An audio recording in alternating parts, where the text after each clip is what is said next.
Dubai बना रहा है रेगिस्तान में बिजली। 95,200 करोड़ की लागत से उसने कुछ ऐसा किया है जिससे 13 लाख घरों में होगी रोशनी। मिलेगी दुनिया की सबसे सस्ती बिजली। अगर बात दुबई की हो तो जरूर कुछ बड़ा ही खास होगा, लेकिन इस बार दुबई कुछ ऐसा काम करने वाला है जिससे दुबई में कभी भी बिजली की कमी नहीं पड़ेगी।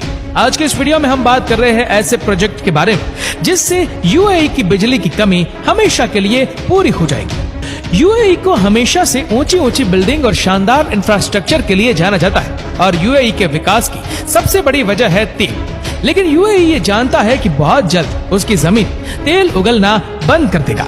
ऐसे में दुबई के लिए विकास की राह आसान नहीं होगी, इसीलिए दुबई ने भी इसके लिए तैयारी शुरू कर दी है और देश की ऊर्जा और अपनी जरूरतों को पूरा करने के लिए सोलर एनर्जी पर काम भी शुरू कर दिया है। सोलर एनर्जी के प्रयोग से कार्बन एम्बिशन भी कम होगा और यूएई को एक साफ और स्वच्छ वातावरण भी मिल जाएगा।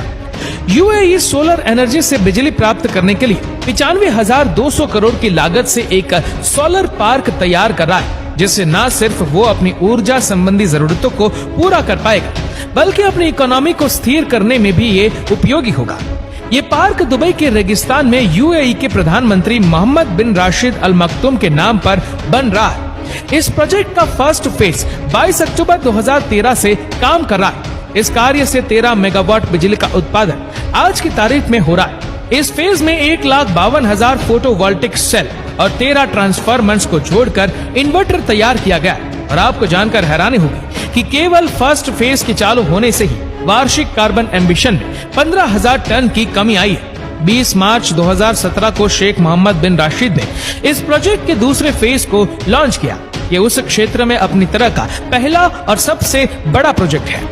इनमें 23 लाख फोटोवोल्टिक सेल्स यानी कि सोलर सेल्स को 4.5 स्क्वायर किलोमीटर के एरिया में बनाया गया है। इनकी क्षमता 2013 मेगावाट है और इस बिजली से यूएई के 50,000 घर रोशन हो सकेंगे और हर साल कार्बन एम्बिशन 214,000 टन कम होगा।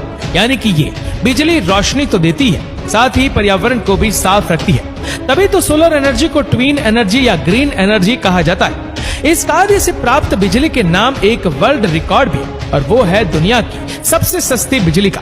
प्रोजेक्ट के फेज 3 को बनाने का काम तेजी से चल रहा है। इसमें 30 लाख फोटोवोल्टिक सेल्स लगेंगे। इसके पूरा होने के बाद 800 मेगावाट सौर ऊर्जा और बनाई जा सकेगी। इस फेज में 8 लाख से ज्यादा सोलर सेल्स का उपयोग भी किया जाएगा और उन्हें 4.48 स्क्वायर किलोमीटर के एरिया में लगाया जाएगा।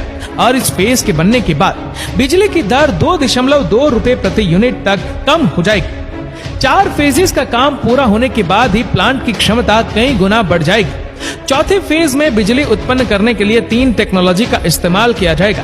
600 मेगावाट बिजली parabolic complex, 100 megawatt concentrated solar towers और 250 किलोवाट सोलर सेल पैनल से उत्पन्न की जाएगी।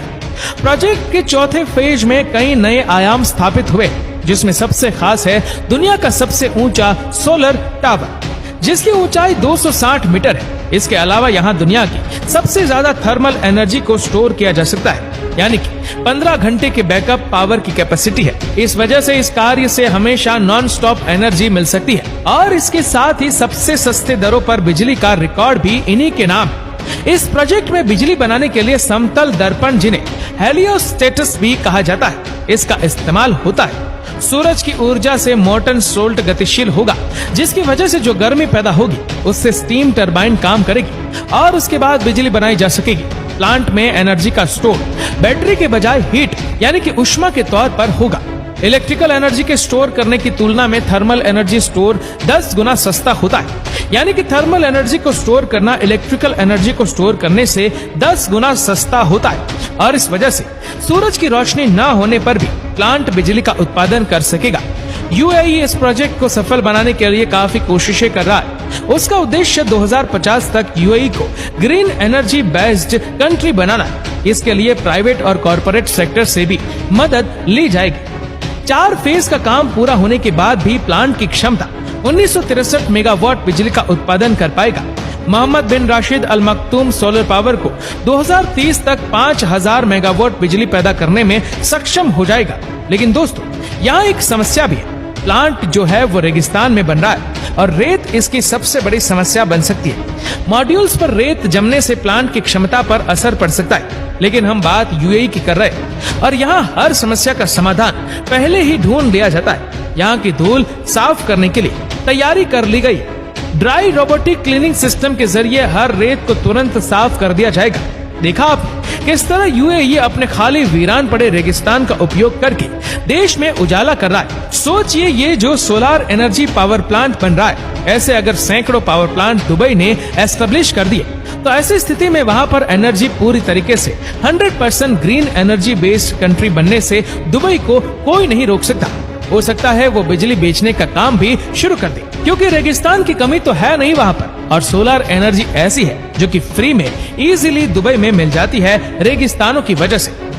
यूएई एक छोटा सा देश है, उसके बाद भी वहाँ के रेगिस्तान में सोलर पैनल लगाकर इतनी अधिक बिजली उत्पन्न की जा रही है। तो जरा सोचिए, अगर सहारा रेगिस्तान को पूरी तरह सोलर पैनल से ढक दिया जाए तो पूरी दुनिया में कभी लाइट नहीं जाएगी। सोच तो अच्छी है, लेकिन क्या ये मुमकिन है? आइए देखते हैं। दोस्तों, अगर सहारा रेगिस्तान के 2% भाग को भी सोलर पैनल से ढक दिया जाए तो इतनी बिजली उत्पन्न होगी जो पूरी दुनिया के लिए काफी हो जाएगी, और ऐसा करने से सहारा रेगिस्तान में भी हरियाली छा जाएगी। कैसे? सिंपल सी बात है। असल में सहारा की रेत का रंग भूरा होता है, मतलब कि अधिकतम मात्रा में सूरज की रोशनी पर इफेक्ट करता है। जब यहाँ काले सोलर पैनल लगाए जाएंगे तो वातावरण में मौजूद नमी भाप बनकर ऊपर आएगी और फिर ठंडी होकर बरसने लगेगी। वर्षा अच्छी होने की वजह से पेड़ पौधों की ग्रोथ अच्छी होगी। लेकिन ये सब सुनने में जितना अच्छा लग रहा है, असल में ये इतना आसान नहीं है, क्योंकि इतने बड़े एरिया में सोलर पैनल लगाना बहुत ही